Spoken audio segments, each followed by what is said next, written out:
Muy buenos días, respetables hermanos y hermanas. Habla siempre para ustedes el hermano Alexander Castellanos, siempre desde la Iglesia de Cristo en Ciudad Berlioz, República de El Salvador. Estoy transmitiendo siempre este Día del Señor. Hoy es 15 de mayo, año 2022. Y estamos transmitiendo acerca del libro de Génesis. Estamos en el capítulo 29. Vamos a pedir la dirección de nuestro Señor y después daré más indicaciones. Padre Celestial, gracias te damos porque nuevamente nos permites como iglesia este día presentarte el mensaje que edifica, el mensaje que ayuda a cada uno que lo escucha, sobre todo en el día de alabanza, y que sea siempre para la honra y la gloria tuya. En el nombre de nuestro Señor Jesucristo. Amén. Amén.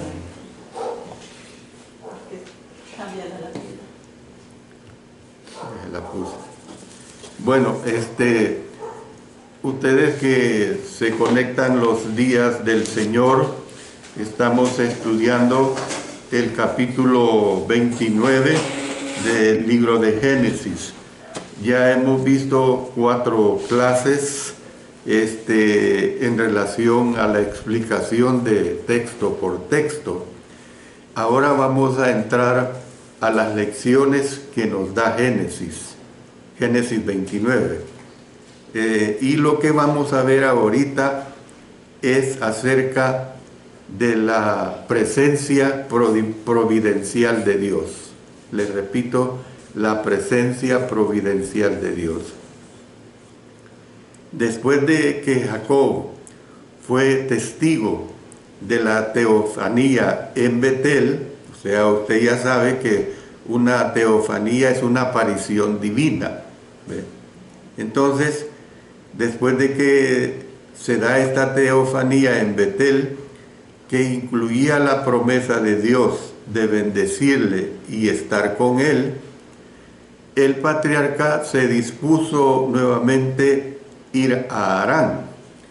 La versión Reina Valera, año 60, que es la que nosotros usamos más comúnmente, dice simplemente: siguió luego Jacob su camino. Ahí en el verso 1 de este capítulo 29. Sin embargo, el idioma hebreo dice literalmente que alzó sus pies. Miren qué claro, alzó sus pies, pues, sugiriendo que el patriarca tenía ahora una nueva confianza en sus pasos.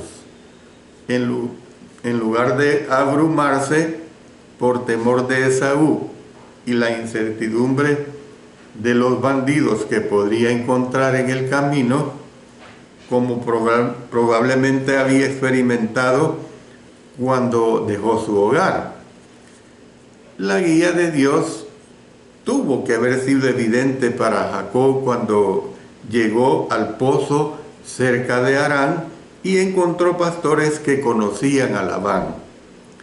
Sin duda, podemos decir claramente que no fue un accidente.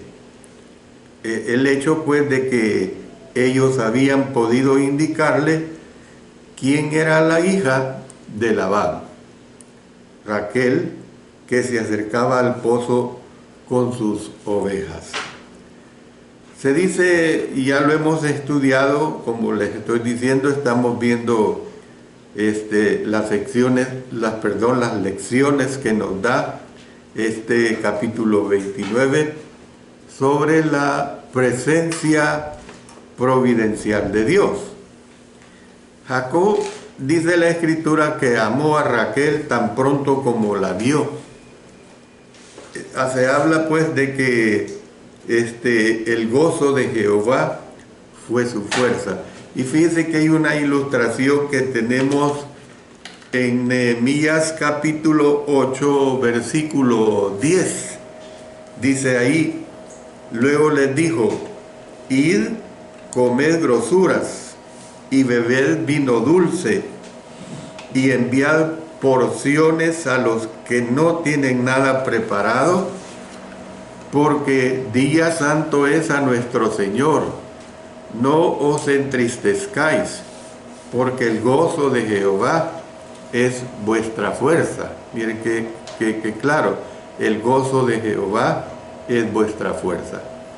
Y le ayudó pues a quitar la pesada piedra que cubría el pozo y poder dar de beber a sus rebaños.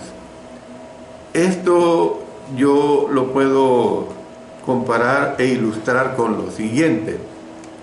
Si bien es cierto que nosotros, como hijos e hijas de Dios que somos, no tenemos que buscar el peligro en forma adrede.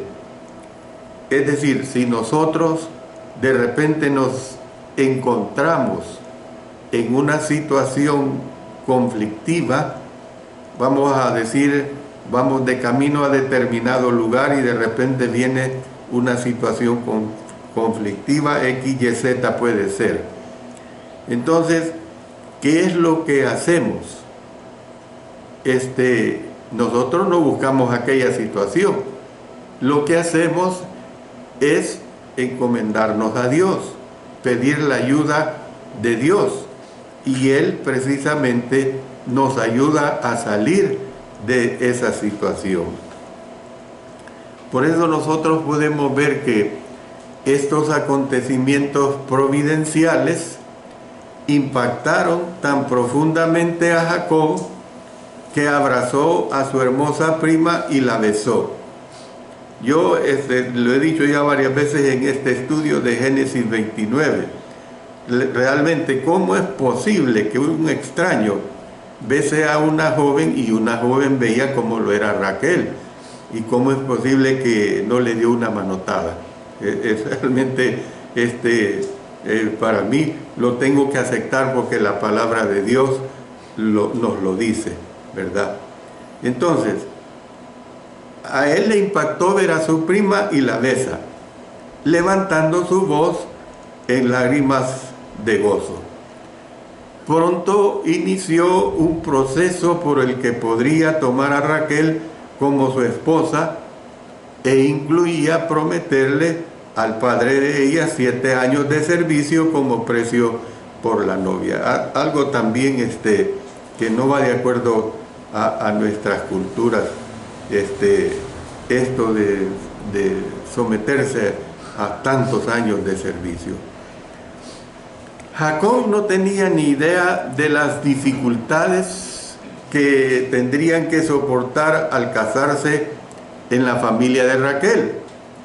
Sin embargo, a lo largo de todas sus luchas, Dios estuvo con él, preparándole providencialmente para ser el padre de 12 hijos que se convertirían en los progenitores de las 12 tribus de Israel. A su debido tiempo, todo ello traería el cumplimiento de las promesas del Señor hechas a Abraham e Isaac de hacer una gran nación de sus descendientes y utilizarlos como un conducto de bendiciones para todas las familias de la tierra.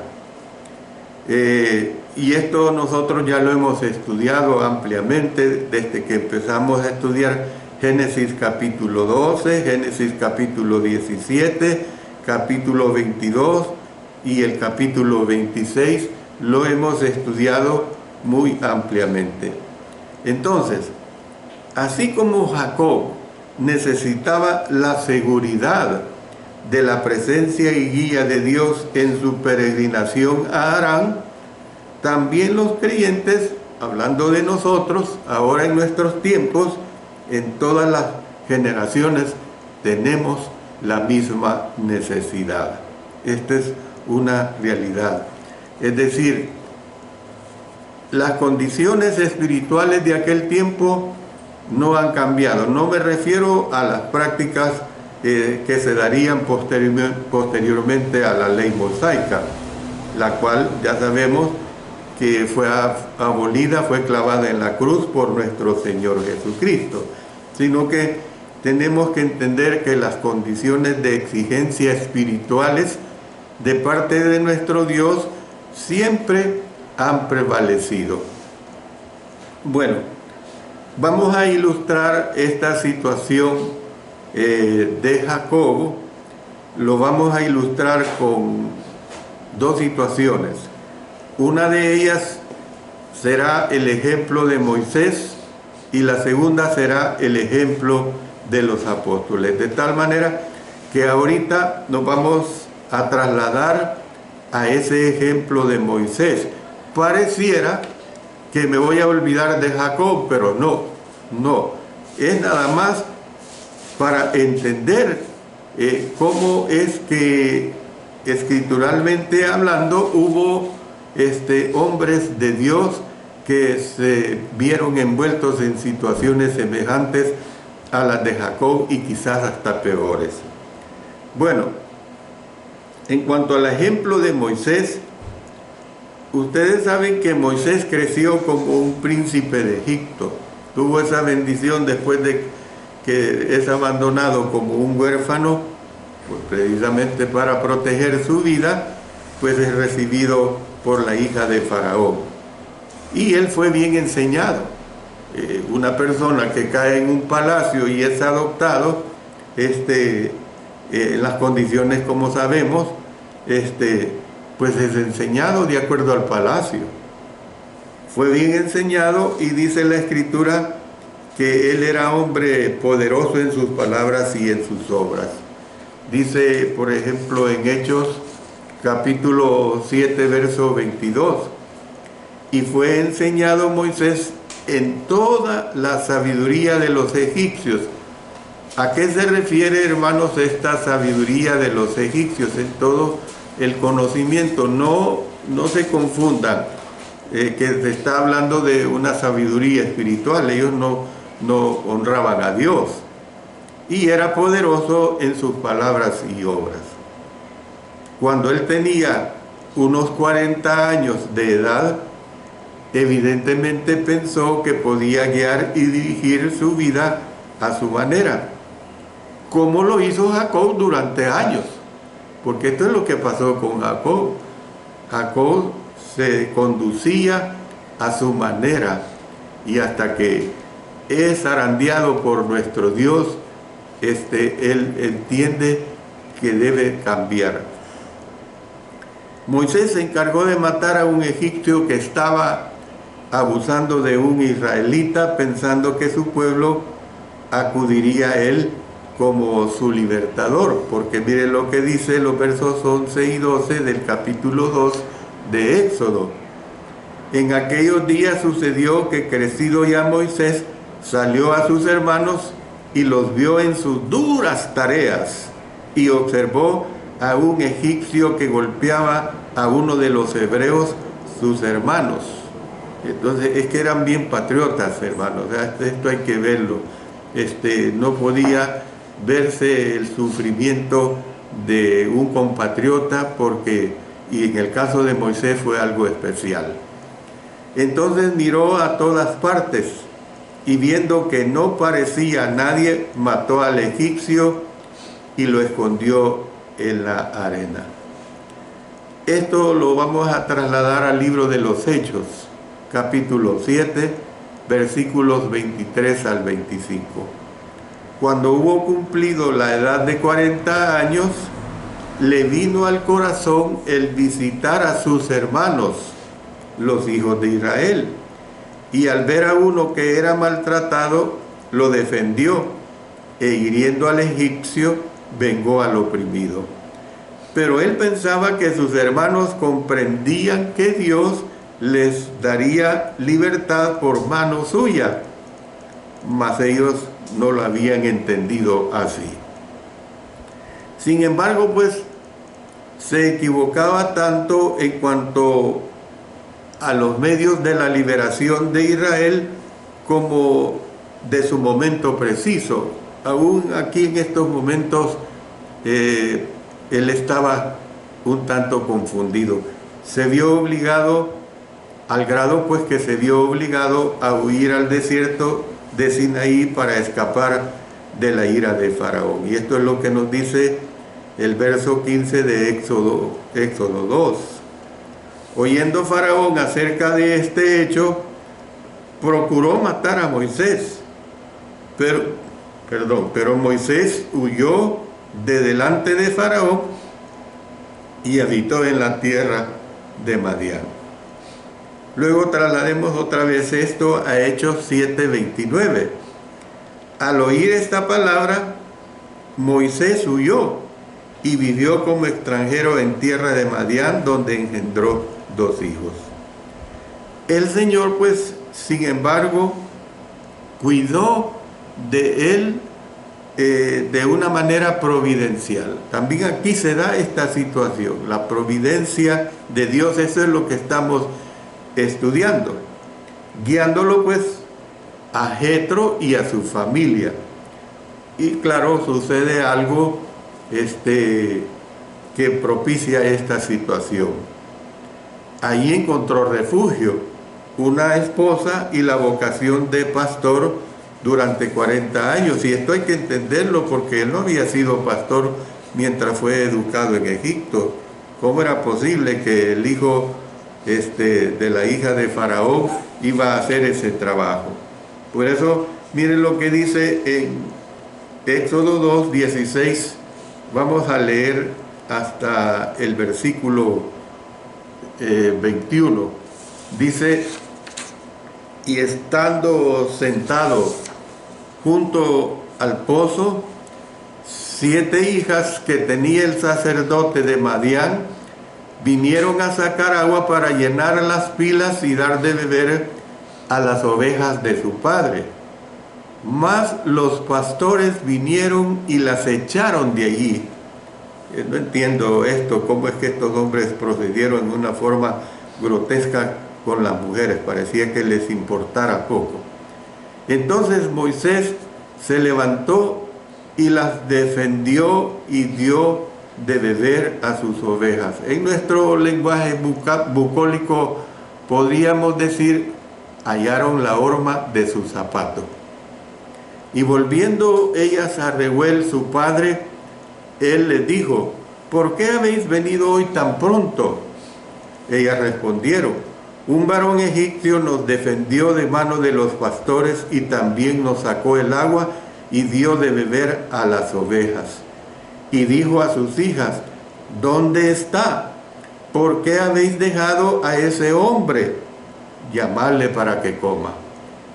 Y mire, en este versículo es lo que siempre he venido diciendo en mis clases, cómo es que se dan etapas de la una a la otra en periodos de tiempo alargados. Dice: y Moisés convino en morar con aquel varón, y él dio su hija Séfora por mujer a Moisés. Dice en Hechos 7:30, pasados 40 años, un ángel se le apareció en el desierto del monte Sinaí en la llama de fuego de una zarza. O sea, lo que vemos es que Moisés también encontró humildad. ¿Ve?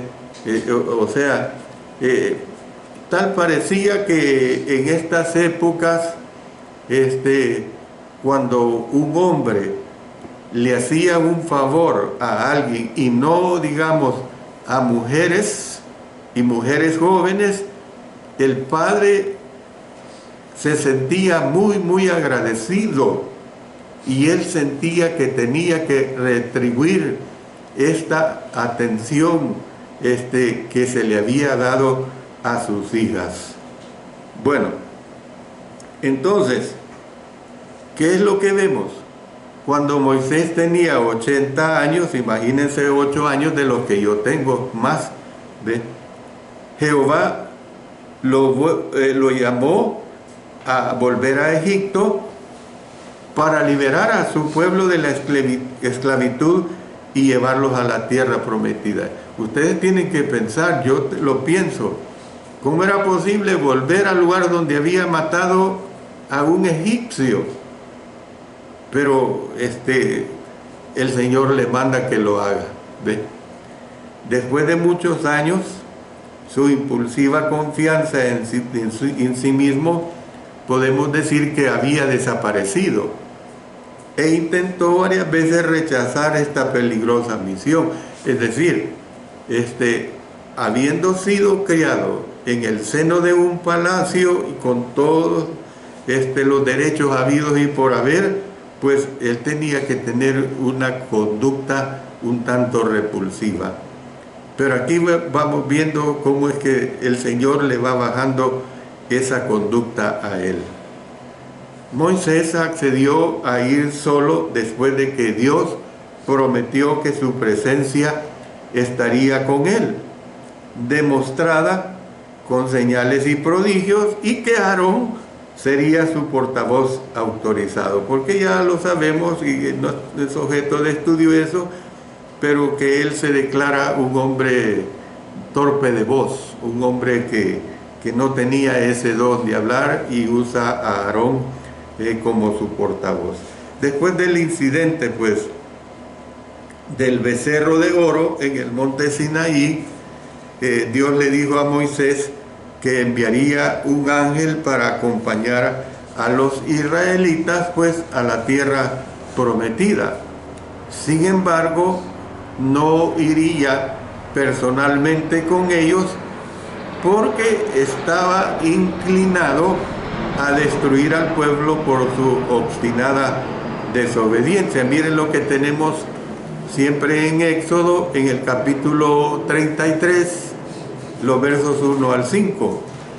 Jehová dijo a Moisés: anda, sube de aquí, tú y el pueblo que sacaste de la tierra de Egipto, a la tierra de la cual juré a Abraham, Isaac y Jacob, diciendo: a tu descendencia la daré, y yo enviaré delante de ti el ángel, y echaré fuera al cananeo, y al amorreo, al eteo, al fereceo, al heveo y al jebuseo, a la tierra que fluye leche y miel.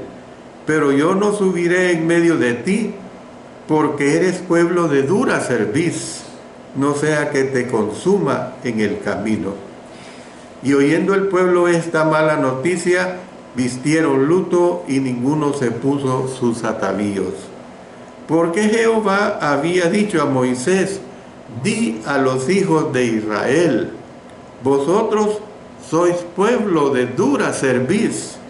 En un momento subiré en medio de ti y te consumiré. Quítate, pues, ahora tus atavíos, para que yo sepa lo que te he de hacer. Lo cual, pues, esto satisfizo mucho a Moisés, quien le dijo a Dios: si tu presencia no ha de ir conmigo, noten esto, si tu presencia no ha de ir conmigo, no nos saques de aquí, no nos saques de aquí. Éxodo 33, 15. En otras palabras, pues, Moisés sostuvo que no debían ir a menos que Dios fuera personalmente con ellos.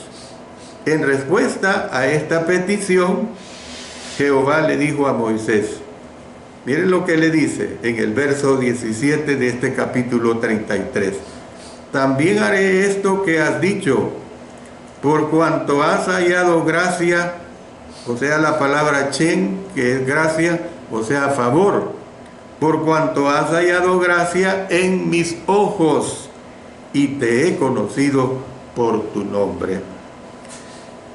Entonces, fue pues la presencia personal de Jehová la que fortaleció a Moisés y le permitió sacar a los israelitas de la esclavitud y llevarlos al límite de la tierra prometida. Es una situación verdaderamente muy, muy hermosa. Bueno, con esto termino esta situación de comparando el caso de Moisés, el liderazgo de Moisés, lo que hizo Moisés con la situación de Jacob, ¿verdad? Pero paso al punto número 2 que les anuncié. Tenemos, además del ejemplo de Moisés, tenemos el ejemplo de los apóstoles. El Nuevo Testamento también muestra la necesidad de una presencia personal divina. Los discípulos de Jesús se turbaron ante la idea de que Él podría dejarlos. Y es que, mire, esto es normal. En la vida, en el Señor, en la vida del ministerio del Señor, cuando uno tiene la presencia de un siervo de Dios, que es ejemplo en enseñanza de su palabra, que es ejemplo de espiritualidad, que es ejemplo integral, pues. Y cuando este siervo decide, porque así son las circunstancias de la vida, dejarnos, pues es algo que viene en cierto modo una tristeza. Uno no quiere que este siervo de Dios nos deje. Pues aquí vemos el caso de los discípulos de Jesús que se turbaron ante la idea de que Él podría dejarlos. Dice en Juan 14, versos 1 al 3, no se turbe, hablando el Señor directamente a ellos, no se turbe vuestro corazón. ¿Creéis en Dios? Creed también en mí. En la casa de mi Padre muchas moradas hay. Si así no fuera, yo os lo hubiera dicho. Voy pues a preparar lugar para vosotros. Y si me fuere y os preparare el lugar, vendré otra vez y os tomaré a mí mismo, para que donde yo estoy, vosotros también estéis. Era el aliento que Él les estaba dando a ellos. Es decir, los discípulos de Jesús se turbaron ante la idea de que Él podría dejarlos, por lo que Él prometió que recibirían el Espíritu Santo. Mire lo que dice en Juan 14, 17. El Espíritu de verdad, al cual el mundo no puede recibir porque no le ve ni le conoce, pero vosotros le conocéis, porque mora en vosotros y estará en vosotros. Y Él les dice, ustedes no van a quedar huérfanos. Es diferente a tantos niños a través de la historia del mundo, a través de la historia de los seres humanos. ¿Cuántos millones y millones y millones y millones interminables de niños han quedado huérfanos? Es triste ver esa condición. Pero Él les dice que no quedarían huérfanos. O sea, les está diciendo, ustedes no van a quedar ahí indigentes solos. ¿Ve? Porque tanto Él como el Padre vendría a ellos. Mire lo que les expresa en el Evangelio de Juan 14. Vamos a leer los versos 18 y después nos pasamos al 23. No os dejaré huérfanos, vendré a vosotros. Respondió Jesús y le dijo, el que me ama, mi palabra guardará, y mi Padre le amará, y vendremos a Él y haremos morada con Él. Después de que Jesús había resucitado de entre los muertos, envió a los apóstoles en la gran comisión con la promesa de estar con ellos. Les dice, yo voy a estar con ustedes todos los días hasta el fin del mundo. Dice en Mateo, eso lo expresa en Mateo 28, 20. Marcos relató pues el cumplimiento de esta promesa y reconoció la presencia de Cristo en sus vidas aseverando, leamos en Marcos 16:20, y ellos saliendo predicaron en todas partes, ayudándoles el Señor y confirmando la palabra con las señales que la seguían. Entonces, los apóstoles no experimentaron la presencia de Jesús solamente, ni siquiera principalmente en las señales que realizaron durante el ministerio de ellos. Al igual que con Jacob, miren la relación que estoy poniendo ahorita. Al igual que con Jacob, la presencia y las promesas de Dios pusieron confianza en sus pasos. El evangelio pues que ellos predicaban era verdaderamente poderoso. Dice en Romanos 16, porque era un mensaje del amor de Dios por el mundo. Y en Juan 3:16 dice, porque de tal manera amó Dios al mundo que ha dado a su Hijo unigénito, para que todo aquel que en él cree no se pierda, mas tenga vida eterna. Además, la demostración definitiva de ese amor fue la venida del Señor Jesucristo, el Hijo único de Dios al mundo para morir por los pecados de toda la humanidad. Vámonos a 1 Timoteo capítulo 1 versos 12 al 17. Ahí se da una explicación tan amplia y tan clara acerca de la venida del Señor y del por qué vino hacia nosotros. Doy gracias al que me fortaleció, a Cristo Jesús nuestro Señor, porque me tuvo por fiel, poniéndome en el ministerio, habiendo yo sido antes blasfemo, perseguidor e injuriador, mas fui recibido a misericordia porque lo hice por ignorancia en incredulidad. Pero la gracia de nuestro Señor fue más abundante con la fe y el amor que es en Cristo Jesús. Palabra fiel y digna de ser recibida por todos, que Cristo Jesús vino al mundo para salvar a los pecadores, de los cuales yo soy el primero. Pero por esto fui recibido a misericordia, para que Jesucristo mostrase en mí el primero toda su clemencia, para ejemplo de los que habrían de creer en él para vida eterna.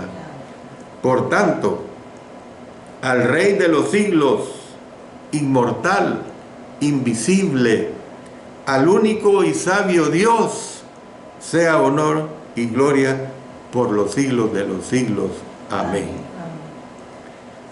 Dice también en 1 Juan capítulo 1, desde el verso 7 hasta el verso 2 del capítulo 2. Dice así, pero si andamos en luz, como Él está en luz, tenemos comunión unos con otros, y la sangre de Jesucristo su Hijo nos limpia de todo pecado. Si decimos que no tenemos pecado, nos engañamos a nosotros mismos y la verdad no está en nosotros. Si confesamos nuestros pecados, Él es fiel y justo para perdonar nuestros pecados y limpiarnos de toda maldad. Si decimos que no hemos pecado, le hacemos a Él mentiroso y su palabra no está en nosotros. Hijitos míos, estas cosas os escribo para que no pequéis. Y si alguno hubiere pecado, abogado tenemos para con el Padre a Jesucristo el justo. Y Él es la propiciación por nuestros pecados, y no solamente por los nuestros, sino también por los de todo el mundo. Claro, de todo el mundo que le obedece, ¿verdad? Que le es obediente. También esto se complementa con 1 Juan capítulo 4 versos 9 y 10. En esto se mostró el amor de Dios para con nosotros, en que Dios envió a su Hijo unigénito al mundo para que vivamos por Él. En esto consiste el amor, no en que nosotros hayamos amado a Dios, sino en que Él nos amó a nosotros y envió a su Hijo en propiciación por nuestros pecados. Nosotros podemos ver, hermanos y hermanas, que su muerte no fue el final, que después de su sepultura resucitó de los muertos al tercer día, y que con esa resurrección que Él tuvo, su iglesia fue establecida en el día de Pentecostés, al tiempo que los apóstoles predicaron el Evangelio, llamando a las personas al arrepentimiento y a ser bautizadas. Usted puede verlo claramente en el libro de los Hechos, esa descripción que se da. Pero mire lo que dice Romanos 6, versos 1 al 4. ¿Qué pues diremos? ¿Perseveraremos en el pecado para que la gracia abunde? En ninguna manera. Porque los que hemos muerto al pecado, ¿cómo viviremos aún en él? ¿O no sabéis que todos los que hemos sido bautizados en Cristo Jesús, hemos sido bautizados en su muerte? Porque somos sepultados juntamente con Él para muerte por el bautismo, a fin de que como Cristo resucitó de los muertos por la gloria del Padre, así también nosotros andemos en vida nueva. ¿Qué es lo que vemos en todo este proceso, mis amados hermanos y hermanas? Que a medida que los apóstoles y otros cristianos enfrentaban dificultades, fueron fortalecidos por la presencia del Señor. Lograron pues enfrentar la persecución e incluso la muerte, porque sabían que el Hijo de Dios estaba con ellos. Miren el caso de Esteban. Dice en el libro de los Hechos, en el capítulo 7, en los versos 54 hasta el 60. Oyendo estas cosas, se enfurecían. ¿Cosas cuáles? Las que Esteban les estaba haciendo en ese resumen de toda esa nefasta vida que habían tenido desde los tiempos antiguos testamentarios. Se enfurecían en sus corazones y crujían los dientes contra él. Pero Esteban, lleno del Espíritu Santo, puesto los ojos en el cielo, vio la gloria de Dios y a Jesús que estaba a la diestra de Dios, y dijo: He aquí, veo los cielos abiertos y al Hijo del Hombre que está a la diestra de Dios. Entonces ellos, dando grandes voces, noten esto, cuando el pecado se es declarado, se tienen estas actitudes. Se taparon los oídos y arremetieron a una contra él, y echándole fuera de la ciudad, le apedrearon.